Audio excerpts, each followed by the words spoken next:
আর্জেন্টিনাকে রেফারি সুবিধা দিয়েছে, ডাকাতি করে ম্যাচ জিতেছে এমন সমালোচনা করছে এক পক্ষ। তারা আসলে নিয়মটা জানে তো, নাকি নিয়ম না জেনে যা ইচ্ছে তাই বলছে?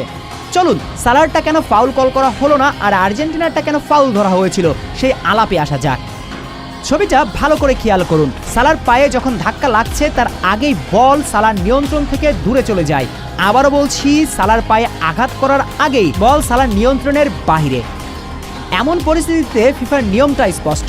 ডিফেন্ডার যদি ডিবক্সের মাঝে নিখুঁত টাইমিংয়ে খেলোয়াড়ের শরীর বা পায়ে আঘাত করার আগেই বল স্পর্শ করে ক্লিয়ার করে দেয়, তবে সেটি বৈধ ট্যাকেল।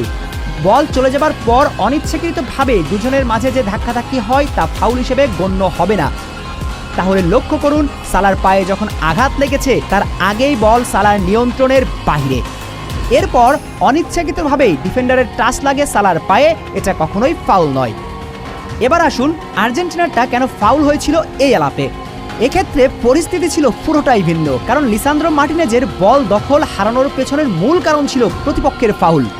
আবারও বলছি, লিসান্দ্রো মার্টিনেজকে আঘাত করে বল নিয়ন্ত্রণ নিয়েছিল মিশরের ফুটবলার। এবার নিয়ম কি বলে জানা যাক। কোনো খেলোয়াড়ের পায়ে যখন বলের পূর্ণ নিয়ন্ত্রণ থাকে এবং প্রতিপক্ষের ডিফেন্ডার বল স্পর্শ করার আগেই সেই খেলোয়াড়কে ধাক্কা দেয় বা আঘাত করে বল কেড়ে নেয়, তখন সেটি স্পষ্ট ফাউল।